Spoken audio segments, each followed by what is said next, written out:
Seperti apa sih desa mandiri itu? Apakah yang memiliki banyak uang dan fasilitas umum?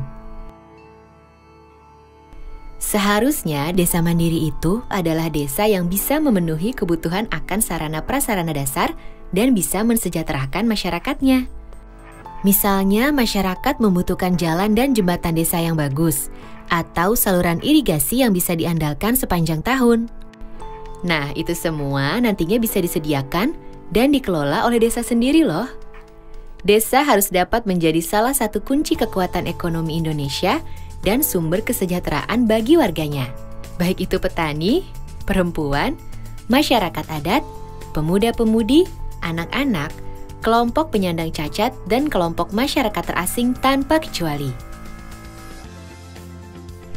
Nah, untuk mewujudkan desa mandiri itu, pemerintah telah mengesahkan Undang-Undang Nomor 6 Tahun 2014 tentang Desa, atau sering disebut Undang-Undang Desa.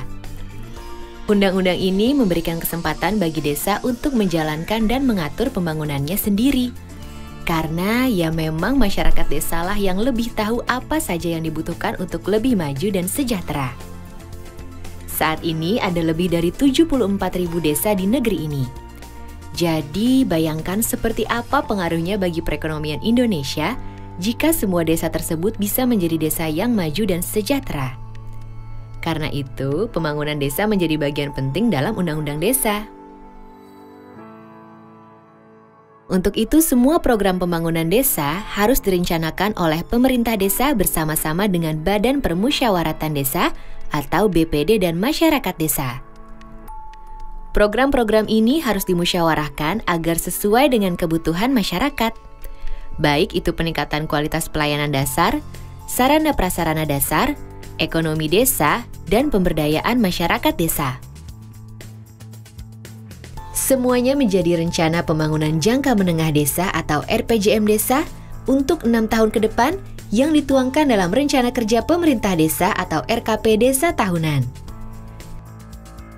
Jadi, setiap tahun harus dilakukan beberapa kali musyawarah desa untuk mempertajam dan menyepakati rencana kerja dan anggaran desa tahunan.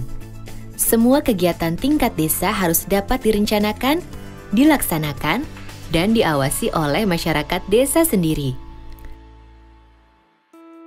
Termasuk juga setiap ada permasalahan atau kebijakan yang menyangkut kepentingan masyarakat desa harus dimusyawarahkan dulu. Dengan Undang-Undang Desa, desa diberikan kepercayaan penuh untuk mengelola anggaran desa sendiri. Dananya cukup besar loh, sesuai luas, jumlah penduduk, dan tingkat kemiskinan per desa. Sedikitnya 70% dari anggaran pendapatan dan belanja desa atau APB desa harus dimanfaatkan untuk pembangunan. Sedang untuk gaji dan operasional perangkat desa tidak boleh lebih dari 30%. Untuk itu, setiap desa harus bisa membuat dan mengelola rencana APB desa secara transparan dan dapat dipertanggungjawabkan. Pemerintah desa harus menjalankan sistem informasi desa, termasuk laporan keuangan desa, yang bisa dilihat dan dipantau oleh siapa saja. Sistem ini juga berguna untuk memberikan saluran bagi masyarakat untuk menyampaikan keluhan yang ditemukan dan perkembangan penyelesaian masalah. Selain itu, Undang-Undang Desa juga membuka kesempatan bagi masyarakat desa untuk mengelola sendiri seluruh aset yang ada di desa. Kemudian, untuk meningkatkan pendapatan desa, desa dapat mendirikan badan usaha milik desa atau disebut BUM desa. Melalui BUM desa, masyarakat desa dapat meningkatkan sendiri kehidupan perekonomian perdesaan dan memanfaatkan hasilnya untuk kesejahteraan bersama. Salah satu semangat utama yang dibawa oleh Undang-Undang Desa adalah gotong royong. Bukan hanya antara masyarakat yang berada di satu desa saja, tapi juga dengan masyarakat yang ada di desa-desa tetangga.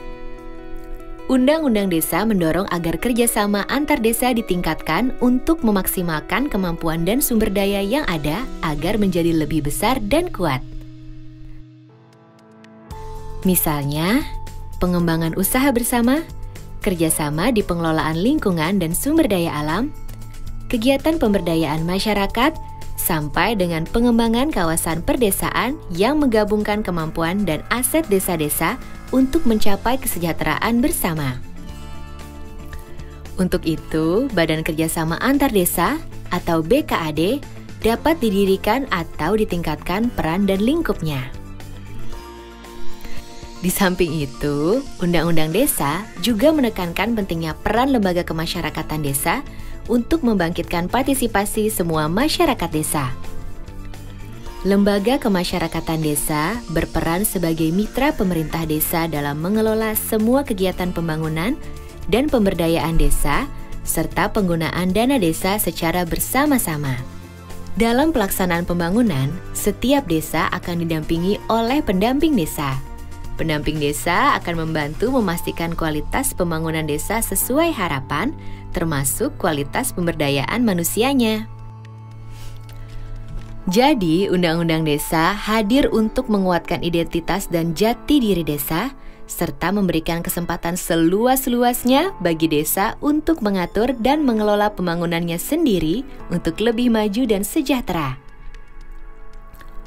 Dengan peran dan dukungan semua pihak sesuai bidangnya masing-masing, tentunya desa mandiri akan segera terwujud. Desa yang menjadi sumber hidup dan kesejahteraan bagi masyarakatnya, desa yang menjaga martabat dan kearifannya, desa yang menjaga lingkungan, budaya dan nilai-nilai tradisionalnya, serta desa yang dibangun dan dijaga secara mandiri dan gotong royong bersama oleh seluruh masyarakatnya. Jadi, ayo kita semua bersama-sama dukung Undang-Undang Desa.